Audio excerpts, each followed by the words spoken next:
The first time Emma suggested it, I thought she was joking. Sitting on the edge of her bed, flipping through her fashion magazine with a mischievous smile, she leaned toward me and whispered, "I dare you, Alex, to live as a girl for a week. Can you do it?" My heart skipped a beat, partly from surprise, partly from the thrill of the idea. Emma had always been playful, teasing me in ways that made my cheeks burn. But this was different. She wasn't asking me to wear a silly costume or pretend for a few minutes. She was daring me to step fully into an identity that had always existed quietly beneath the surface. I was a man with secrets. The moments I spent in front of a mirror at home, carefully applying makeup or slipping into skirts I'd hidden in my closet, had always been mine alone. The thrill, the escape, the hidden joy, it was my private rebellion against the rigid mold I wore every day. I had never shared it, not with friends, not with colleagues, and certainly not with Emma until now. "Are you serious?" I asked cautiously, trying to mask my curiosity with skepticism. "Completely serious," she said, her eyes sparkling with excitement. "I'll even help. Make it fun. But you have to agree, no backing out." I hesitated, my mind racing. Could I really do it? Live as a girl openly, with Emma watching, guiding, even judging? Part of me wanted to say no, to cling to the safety of my secret. But another part, the part that craved liberation, thrill, and the intoxicating brush with feminine identity, quivered at the thought. I'll do it," I finally whispered, the words tasting both terrifying and exhilarating. Emma clapped her hands, bouncing on her heels. "Yes. This is going to be amazing. I promise you'll love it even if it scares you." And just like that, the challenge was set. My name is Alex, and by day, I'm a junior graphic designer at a bustling marketing agency. My life is structured, predictable, and governed by the unspoken rules of masculinity. Suits, briefcases, early mornings, and professional nods at coworkers define my existence. But beneath that surface, there's a private world that few have ever glimpsed, a world where silk skirts, delicate blouses, and the subtle shimmer of makeup are my escape. I've been careful, always careful. My apartment is my sanctuary, the one place where I can let my feminine side flourish without judgment. Mirrors line the walls in secret corners, makeup kits are tucked behind bookshelves, and the heels that make me feel invincible are hidden in the back of my closet. Every choice, every precaution, is about maintaining control while indulging in a secret pleasure that is wholly my own. But Emma's challenge changes everything. It's no longer just me in my private world. Now, I'm being asked to live publicly, or at least semi-publicly, as someone I've only dared to be in solitude. The thought sends a thrill through me, but also chills my spine. What if I'm not convincing? What if people see through the facade? Most frighteningly, what if Emma loses patience, or worse, loses interest in me because of it? Our first step was preparation. Emma transformed my bedroom into a mock dressing room. Racks of her clothes lined the walls, shoes and accessories neatly arranged on the floor. She explained everything with a serious air, almost like a coach preparing an athlete for competition. "Start with the basics," she instructed. "Pick something comfortable, but that feels feminine. Don't overdo it. Confidence comes from feeling right in your own skin." I stared at the rows of dresses, my hands trembling. The choice seemed impossible, though I knew Emma's eyes were on me, judging, guiding, daring me to commit. After a few minutes of indecision, I selected a soft pastel dress with subtle floral patterns, something that would feel familiar yet undeniably feminine. Emma helped me with the makeup. Her touch was gentle, encouraging but precise. Foundation, blush, eyeshadow, mascara, every stroke transformed me in ways I hadn't fully imagined. The mirror reflected a stranger at first, but gradually, I began to recognize pieces of myself in this new image. There was a power in it, a fragile, intoxicating confidence that pulsed through my veins. When it came time for the shoes, I froze. Heels, those dangerous, elegant instruments of balance and poise. I slipped them on cautiously, feeling my calves tense as I tested my weight. Every step was a lesson in grace, Every wobble's a reminder that this new identity demanded attention, care, and humility. Emma clapped her hands when she saw me finally standing before her. "Perfect. You look amazing," she said, her eyes lighting up with genuine excitement. I blushed, unsure whether the praise was about my appearance or my courage. "It feels weird," I admitted. "That's normal," she said, smiling. "The challenge isn't about perfection. It's about embracing it, every step, every sensation. You'll get used to it, maybe even love it." Her words echoed in my mind as I looked at my reflection. Who was I now? Who would I be for the week? And, most importantly, could I keep my composure if the world outside my apartment demanded attention? The challenge was more than a dare. It was a door to a world I had only glimpsed in private. A world of vulnerability, excitement, and transformation. And I had willingly stepped through it. As night fell, Emma and I planned the first day of my challenge. We mapped out routes through the city where I could move with confidence, designed schedules to minimize the risk of exposure, and even rehearsed conversations to protect my secret. But beneath all the planning, a whisper of fear lingered. What if someone recognized me? What if my life as Alex collided with this new persona in ways I couldn't control? I went to bed that night staring at the ceiling, legs crossed carefully in the soft folds of my dress, heels discarded on the floor beside me. Emma's hand brushed mine as we fell asleep. "You're brave," she whispered. I nodded, feeling the weight of the challenge press against me, but also the rush of possibilities that stretched ahead. Tomorrow, the world would see me as something new, something daring. Tomorrow, I would live fully as the girl I had only dared to be in secret. And though fear lingered, so did excitement, an unspoken promise that this week would change everything, forever. The next morning, sunlight poured through the curtains, warm and insistent. I woke with a mixture of dread and anticipation. My legs felt strange in the silky softness of the dress, and even though the heels were back in the closet, the memory of balancing on them lingered, making me painfully aware of my body in a new way. Emma was already up, sitting at the small breakfast table in my apartment with her laptop open, scrolling through fashion blogs. She looked effortlessly chic in her own casual outfit, a stark contrast to the nerves that churned inside me. "Morning," she said brightly. "Ready for your first day?" I hesitated. "I think so." "You don't think." "You are," she said with firm encouragement. "Remember, this is a challenge, not a punishment. Own it.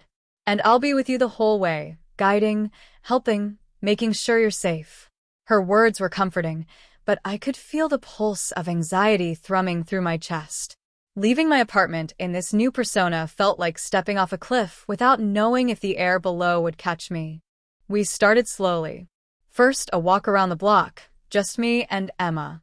I wobbled slightly at first, unsteady in flats that felt lighter than heels, but still unfamiliar.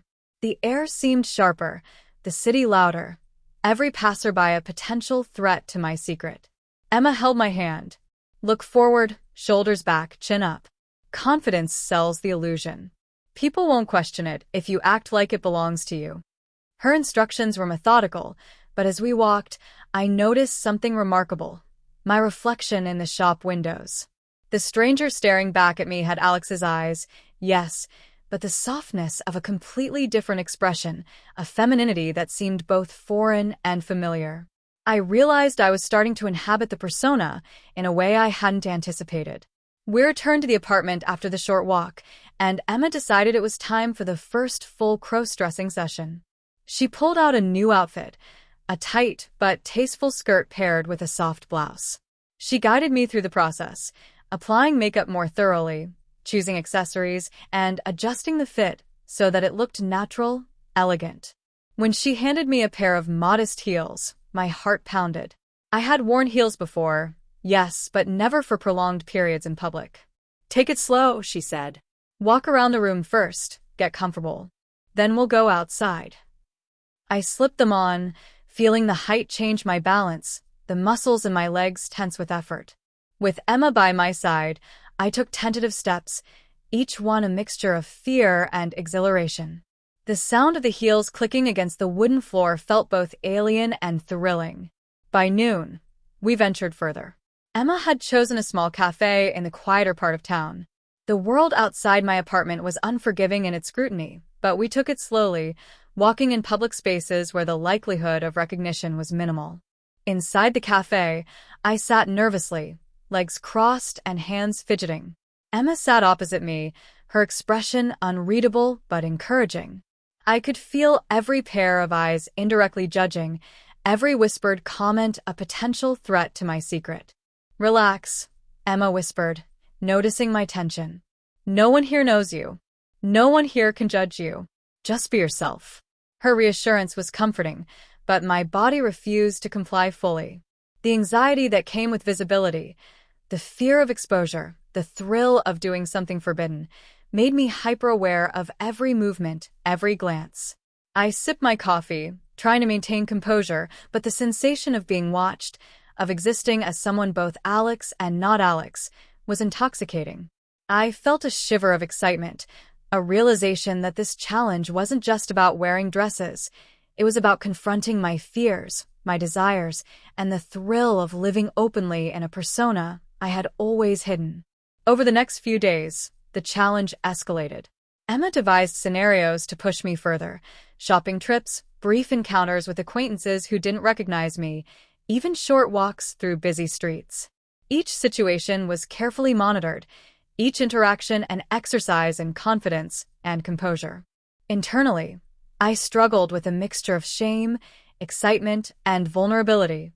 Some moments were pure exhilaration, the way the breeze moved against my skirt, the subtle sway of my hips, the quiet confidence that came from inhabiting this new identity. Other moments were fraught with fear, someone recognizing me, tripping in heels, or revealing the secret I had guarded so closely. Emma was both guide and provocateur. She nudged me forward, teasing me about small mistakes, praising me for successes, and occasionally allowing the anxiety to peak before calming me down. Her presence was both comforting and maddening. She could see every detail of my transformation, every flicker of doubt or thrill, and her encouragement pushed me further than I thought possible. A particularly intense day involved attending a casual gathering at Emma's friend's apartment. She insisted I come fully dressed, heels and all, blending in with other guests who had no idea of my secret. The preparation was meticulous. Makeup perfected, hair styled, outfit checked.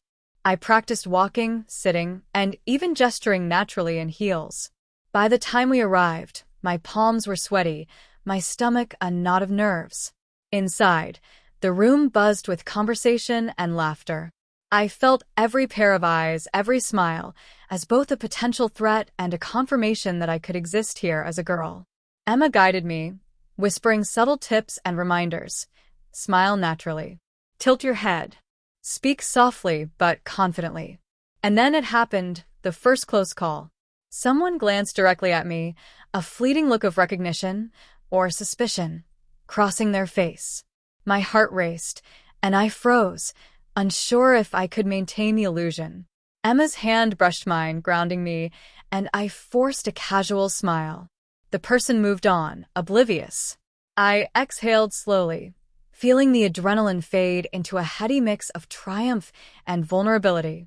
By the end of that week, I had begun to understand the duality of this challenge. There was fear and excitement, shame and liberation, control and surrender. Each day pushed me further into a persona that was both me and not me, challenging my boundaries while revealing a hidden side of myself I had only glimpsed in mirrors and solitude. Every outfit, every step in heels, every application of makeup was a lesson, not just in performance, but in identity. And as Emma watched, guided, and sometimes playfully pushed me, I realized that this challenge was about more than living as a girl for a week. It was about embracing a part of myself I had long kept hidden and discovering the thrill of living openly in a secret world made public. The day of the biggest test arrived. Emma had arranged for me to attend a high-profile social event, a charity gala, filled with people who were influential, observant, and entirely unaware of my secret. My nerves twisted into knots as I dressed meticulously, choosing the outfit she insisted would make the perfect impression, a sleek cocktail dress that hugged my frame, paired with heels that elevated me and made every step feel deliberate. "Remember," Emma said, inspecting my makeup and hair one last time, "confidence is your shield. You've done this before, now show them who you are." Her encouragement was reassuring, but the minute we stepped into the gala, the air itself seemed charged with tension. Chatter, laughter, clinking glasses, all of it amplified my sense of exposure. Each glance felt like a judgment, every smile a potential threat. The first hour passed in a blur of small talk, polite introductions, and careful observation. I maintained the persona Emma had taught me: subtle gestures, soft laughter, and a posture that exuded both elegance and self-assuredness. People responded warmly, which both comforted me and made the stakes feel higher. If anyone suspected, the social implications would be disastrous. Then the first real obstacle appeared. A colleague from work, someone I knew well in my male identity, suddenly walked in with a friend. My stomach sank. Recognition seemed inevitable. Emma noticed my freeze and leaned in. "Stay calm. Remember, they don't know. You're someone else tonight." I nodded, trying to mimic the casual composure she advised. The colleague glanced at me, and for a heart-stopping moment, our eyes met. His expression flickered. Was it recognition, confusion, or curiosity? I forced a smile and lightly engaged in conversation, mirroring her techniques. The minutes dragged, every word a tightrope walk. My internal tension soared, but slowly, his attention shifted elsewhere. I had survived the first test, but I knew this was just the beginning. Later, while mingling near the bar, an accidental bump sent my clutch skidding across the floor. Kneeling to retrieve it, my heel snagged on the edge of a step. I nearly fell, but Emma's quick hand steadied me. "You okay?" she whispered, concern flashing in her eyes. "Yes," I breathed, heart hammering. She squeezed my hand. "You're doing amazing. Just keep going." The incident reminded me how precarious my new identity felt. Every movement, every choice, was fraught with risk. One misstep could unravel the carefully constructed persona I had spent the week building. As the evening progressed, the stakes escalated further. A group of influential attendees approached, eager to engage in conversation. I had to maintain charm, wit, and grace, all while hiding trembling hands and the rising anxiety that threatened to betray me. Emma guided me subtly, whispering cues and corrections. "Smile more with your eyes. Tilt your head slightly. Nod confidently." The pressure intensified when a photographer arrived, snapping candid photos of the crowd. Each flash felt like a potential exposure. I felt frozen, every instinct screaming to hide or retreat, but Emma's presence grounded me. "You look perfect," she murmured. "Own this." With trembling courage, I held my head high, letting the persona take over. The night became a delicate dance of appearances, perception, and self-control. Just when I thought the tension couldn't rise further, the unexpected occurred. A voice I knew, my best friend, Jordan, who I hadn't told about my challenge, called out. "Alex? Is that you?" My heart leapt into my throat. The carefully maintained illusion teetered on the edge of collapse. Emma's eyes widened, a mixture of panic and determination. "Quick," she whispered, guiding me toward a quieter corner. "We can handle this. Stay calm." Jordan approached, curiosity in his eyes. I forced a smile, stammering as I tried to explain myself without revealing too much. Emma subtly interjected, steering the conversation away from recognition, keeping the focus on small talk and general pleasantries. The tension was suffocating, but somehow we managed to navigate the encounter without revealing my secret. My heart raced, my palms were clammy, but the adrenaline also carried a strange thrill, proof that I could survive this high-stakes scenario. The final test came when I excused myself to the restroom. Alone, I examined my reflection in the mirror. The girl staring back was someone I barely recognized yet increasingly felt connected to. The heels, the dress, the makeup, all of it felt like an extension of me now. But the fear lingered. Any slip could undo everything. Then, a sharp sound echoed outside. The restroom door clicked open. My heart froze. Could it be someone I knew? Or worse, someone with authority at the gala? I gripped the counter, trying to steady my breathing, praying for invisibility. The door opened, and a woman's silhouette appeared, a fellow attendee, looking for the sink. Our eyes met, and she smiled politely, oblivious to my inner turmoil. Relief washed over me, but the close call left me shaken to my core. Returning to the main room, I noticed Emma watching me intently. Her gaze conveyed pride, encouragement, and a hint of warning. The challenge wasn't over yet. Every interaction, every step in this new identity, was still a test. The climax of the night came unexpectedly. During a toast, my foot caught on the hem of my dress, causing me to stumble slightly in front of the gathered crowd. Gasps rippled through the room.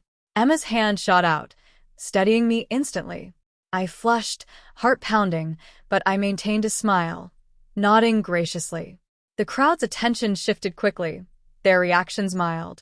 Yet the symbolic moment, the near fall, the reflection of vulnerability in the mirror of society's eyes, cemented the emotional stakes. I had survived, but the line between exhilaration and fear had never been thinner. By the end of the evening, I felt exhausted, exhilarated, and deeply transformed. The experience had pushed me to the edge of fear, revealing strengths I didn't know I possessed and vulnerabilities I had long hidden. Emma guided me through each encounter, each challenge, proving both my resilience and the intensity of the new identity I had begun to inhabit. But as we left the gala, a lingering thought haunted me. How long could I maintain this delicate balance? One misstep, one casual glance from someone familiar, could unravel everything. And with that uncertainty, the tension of the story set the stage for the cliffhanger that awaited. We stepped out of the gala into the cool night air. My legs ached from the heels, but more than that, my mind raced. Every smile, every glance, every carefully measured word of the evening replayed in my thoughts. The adrenaline that had carried me through the night was slowly fading, leaving a raw awareness of how close I had come to exposure. Emma linked her arm with mine, her warmth a grounding force. "You did amazing," she whispered. "I'm proud of you." I smiled, though the tightness in my chest made it difficult to breathe. "I don't know if I could have done it without you," I admitted, my voice barely above a whisper. Her gaze softened. "You could have. You just needed a little push. That's all." The words should have comforted me, but instead, they reminded me how fragile my balance had been. One small slip, one accidental recognition, and everything could have collapsed. The thought made my stomach twist into knots. As we walked toward the car, I noticed a familiar figure standing under a street lamp ahead. My heart skipped a beat. Jordan. He had followed me. Or perhaps he had simply come to meet us coincidentally. Emma sensed my tension immediately. "Stay calm," she said, squeezing my hand. Jordan's gaze flicked between us, curious but friendly. "Hey, fancy seeing you here," he said. His tone was casual, but I could feel the scrutiny in his eyes. My stomach churned, caught between the relief that he seemed unsuspecting and the fear that any moment recognition could strike. I forced a polite smile. "Hey, Jordan. Didn't expect to see you tonight." He chuckled softly, tilting his head. "Yeah, it's a surprise. You look different. Very sophisticated." My breath caught. The subtle observation, innocent as it might have been, sent a ripple of panic through me. Different. Sophisticated. Could he be seeing through the persona I'd worked so hard to craft? Emma stepped closer, her presence protective. "She's been helping me with an event tonight," she said smoothly, placing emphasis on she. My heart stuttered at her clever maneuvering. Every instinct screamed relief, yet I knew this could escalate if Jordan pressed further. We walked past him, my heels clicking loudly against the pavement. Each step felt like a declaration of vulnerability, each glance over my shoulder a potential moment of exposure. My mind raced with worst-case scenarios. What if Jordan figured out I was Alex? What if he told someone else? How could I continue living this dual life without being discovered? As we reached the car, Emma turned to me, her eyes serious. No matter what happens next, remember, this is temporary. You're stronger than you think. I nodded, though the uncertainty lingered. The night had tested every ounce of my courage, and I had survived. But the next challenge loomed, unseen yet inevitable. Just as we slid into the back seat, my phone buzzed. A message from an unknown number. I froze, my fingers trembling as I unlocked it. The message was simple. I know what you've been hiding. Are you ready to play? A chill ran down my spine. Emma noticed immediately. What is it? I showed her the screen, my hands shaking. Her eyes widened, a mixture of concern and intrigue. This changes everything, she whispered. The message left a gaping question hanging in the air. Who knew? How much did they know? And what would they do with this knowledge? I looked out the window, the city lights reflecting a fractured version of myself in the glass. The girl I had become tonight, and the boy I had been yesterday. Both intertwined, both precariously balanced on the edge of exposure. Emma's hand found mine, her grip firm.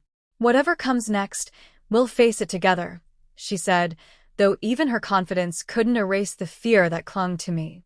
My heart pounded as the car drove into the night. Every shadow seemed to hold a potential threat, every passing stranger a possible observer. I realized that living as a girl, even temporarily, was no longer just a challenge or a game. It had become a high-stakes reality. And then, just as I began to breathe a tentative sigh of relief, the car slowed. Up ahead, the silhouette of someone familiar stepped onto the street, a figure I never expected to see, someone who could unravel everything. The headlights illuminated their face, and my heart froze. Recognition, shock, or something worse. The expression was unreadable, but the threat was clear. I glanced at Emma. Her eyes met mine. A silent question. What do we do now? The car stopped. The night was silent except for the distant hum of traffic. My heels felt heavy on the floor, my breath shallow. The figure was moving closer. Every instinct screamed to hide, to flee, to change back, but it was too late. The story ended there, on the edge of exposure, leaving everything unresolved.